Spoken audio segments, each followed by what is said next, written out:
Reta. ¿En qué estado parlamentario está el pedido que hiciste junto con Alfredo Cornejo y la senadora Vigo por la provincia de Córdoba para establecer el boleto federal en la República Argentina? Bueno, luego de un largo pedido que hemos tenido en el Senado de la Nación para que lo trate la Comisión de Transporte, la semana pasada, afortunadamente por este pedido que hicimos, se lo trató en la Comisión de Transporte del Senado a este proyecto que presentamos en marzo de este año, que tiene que ver con una nueva distribución de los montos del subsidio al transporte público de pasajeros urbano e interurbano, boleto federal. Afortunadamente hemos tenido una coincidencia por mayoría. Esto es un tema transversal que no tiene que ver con los partidos políticos, sino que tiene que ver con las asimetrías y la injusticia que hay desde hace muchos años en la distribución de estos recursos. ¿Por qué te digo esto? Porque de cada 100 pesos que se distribuye, 85 queda en el AMBA y el resto, el 15%, es para distribuir en todo el interior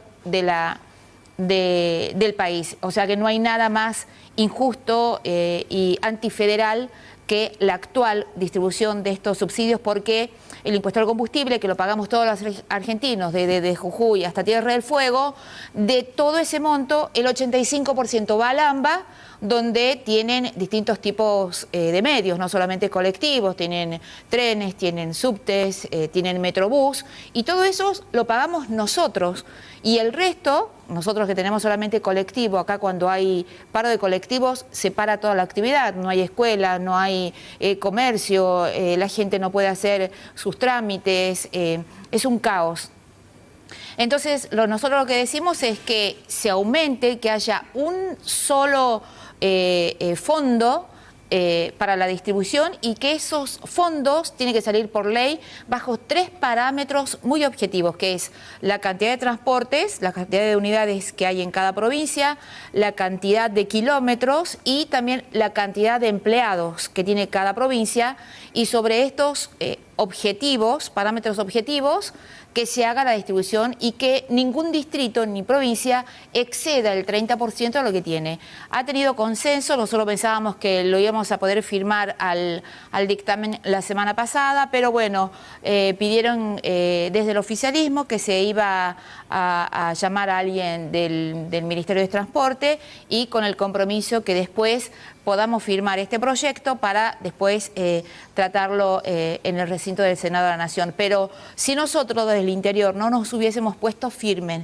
en pedir, en visibilizar este tema, que para los del AMBA no es un problema porque lo tienen resuelto, el boleto bajo, 20, 25 pesos, con buenas unidades, aire acondicionado para discapacitados, mientras en el interior escasos, con algunas malas unidades, y a medida que te vas alejando, sobre todo al interior, ¿no? al este, al más pobre, el boleto aumenta mucho más, ¿no? Está más arriba de los 100 pesos. Ahí te das cuenta de la inequidad que hay, ¿no? Entre ciudadanos de primera y de segunda. Bueno, esto es lo que venimos peleando y hemos pedido que en la próxima reunión de la comisión ya emitamos dictamen para que esto pueda ser tratado en el Senado.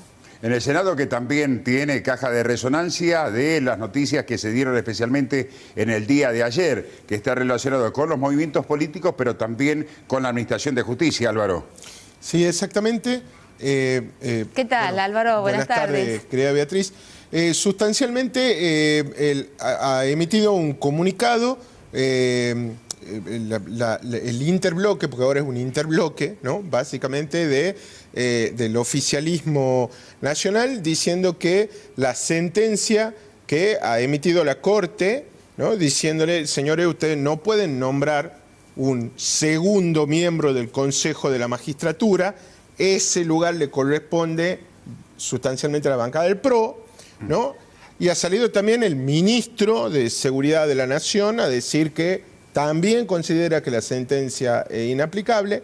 Y bueno, esto empieza a tomar un color bastante preocupante, que es la posibilidad cierta de que podemos llegar a una instancia de incumplimiento de un fallo judicial con el consecuente conflicto de poderes entre el Parlamento y la justicia argentina.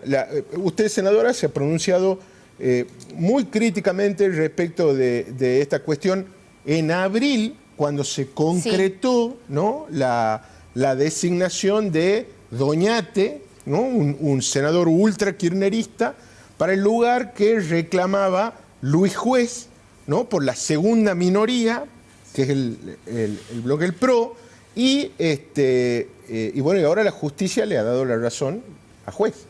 Sí, tal cual. Haciendo un poco de memoria, como decías vos, Álvaro, cuando el Senado de la Nación tenía que decir cuáles eran sus representantes ante el Consejo de la Magistratura, bueno, ahí hubo una artimaña, un ardid de la presidenta del Senado y del oficialismo, porque en concreto los tres representantes del Senado eran dos por la mayoría, del Frente de Todos, que es Recalde y la senadora Vergara, y la tercera tenía que ser para la primera minoría, que en este caso era el Frente Pro, que nosotros habíamos elegido al doctor Luis Juez para que vaya como en este lugar.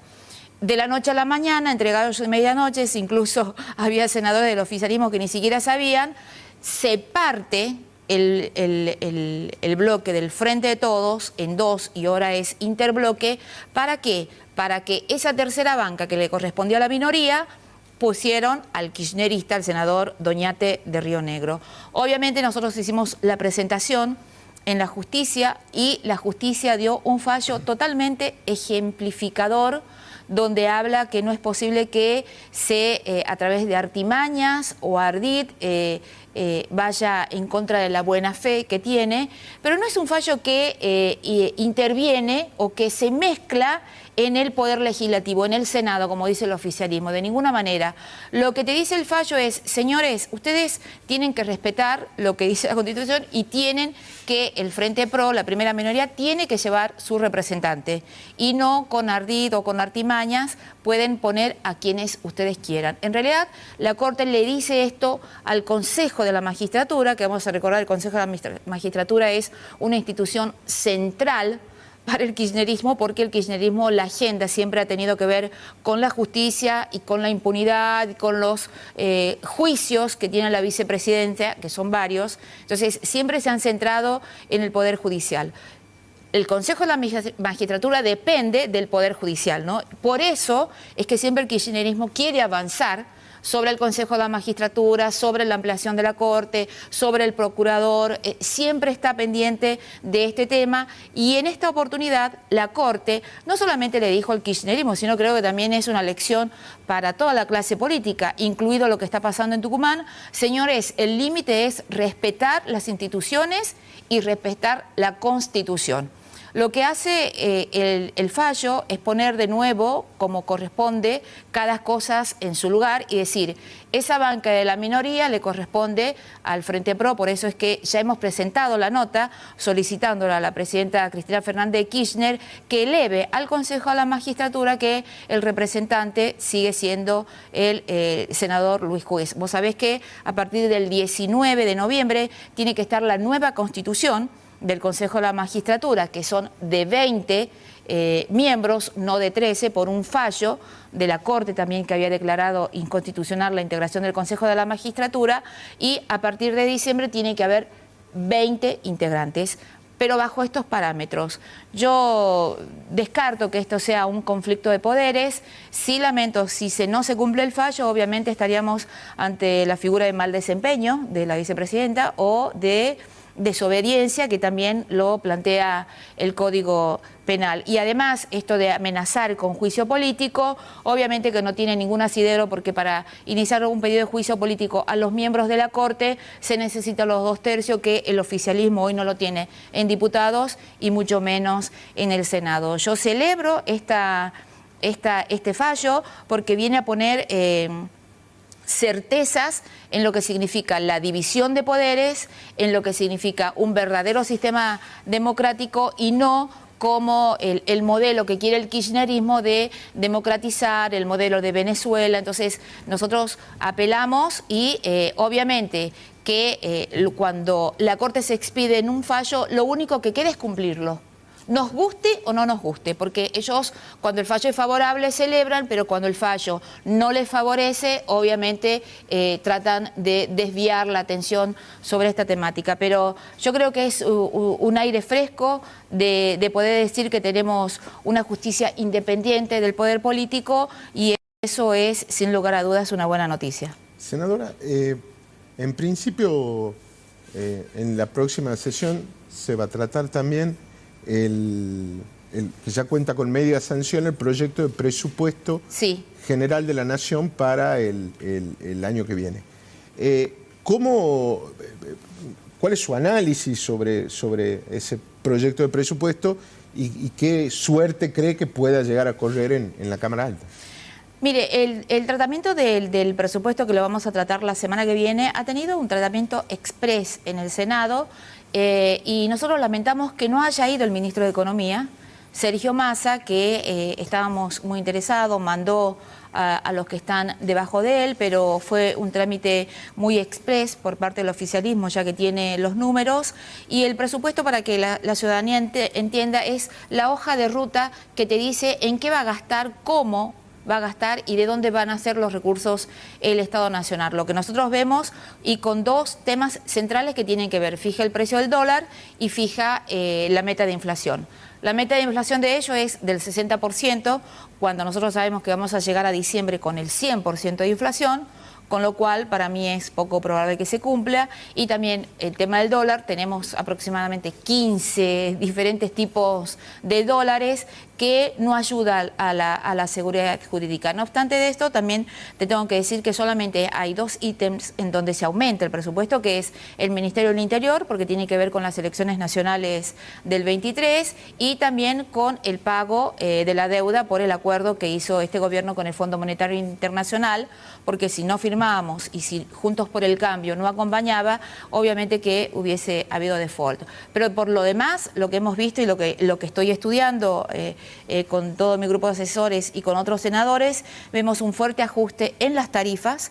O sea, esto es una mala noticia para los argentinos, porque va a venir aumentos en la luz, en el gas, en el agua. Recién estábamos hablando del problema que va a ser la falta de agua. Vemos ajustes en el tema previsional. Se ha sacado fondos del PAMI para enviarlos al Tesoro, con lo cual le está sacando plata al jubilado, que hoy la está pasando muy, pero muy mal, y se saca plata en educación, ¿no? Como si la educación no fuera una inversión después de que los niños hayan perdido 2 años. Es decir, es un presupuesto con una serie de ajustes en temas que son muy sensibles, y por ejemplo hay otros ministerios que se le aumentan, que a mi modo de ver de ninguna manera significa que baja el gasto público y político, que es hoy lo que la ciudadanía está pidiendo, porque cuando vos caminás, vos ves que la gente está harta de vivir como está, el que tiene un sueldo no le alcanza, sobre todo la más golpeada es la clase media, que la está pasando muy mal, eso que se ha esforzado en estudiar, en hacer estudiar a su hijo, en poder tener una mejor calidad de vida, y hoy ves que cada vez está peor, porque este gobierno no ha sabido tener ni manejar medidas económicas que impacten en la ciudadanía, un presidente totalmente desdibujado, una vicepresidenta que su agenda solamente le interesa lo que es la justicia, alejada de lo que está pidiendo la gente, y sobre todo lo que más me llama la atención, que habla como si fuera una relatora de todo lo malo que está pasando, sin hacerse cargo que hace 3 años son gobierno. Ella eligió al actual presidente y sin embargo no dice nada del aumento de la pobreza, ¿no?, de la inflación, que es lo que más golpea, y sobre todo qué va a pasar con los servicios esenciales que tienen que ver con la energía. Así que yo creo que el panorama es bastante complicado. Vamos a tener un diciembre que de por sí tiene toda una connotación, ¿no?, social para los argentinos. Ojalá que esto se sepa manejar y que el gobierno nacional pueda avanzar en lo que ha dicho el ministro Massa de bajar la inflación. ¿Qué cree que va a pasar con las PASO? Bueno, ya hemos visto que no se pueden cambiar las reglas de juego a meses de unas elecciones. He visto que diputados del oficialismo ya han retirado esto ha sido, recordarás, las PASO ha sido creado por el kirchnerismo y sería una mala lectura cambiarla ahora y que no se las aplique. Yo creo que hasta ahora, si no lo han podido sacar a la ley de eliminación de PASO es porque no tienen los números y que sería también un mal antecedente.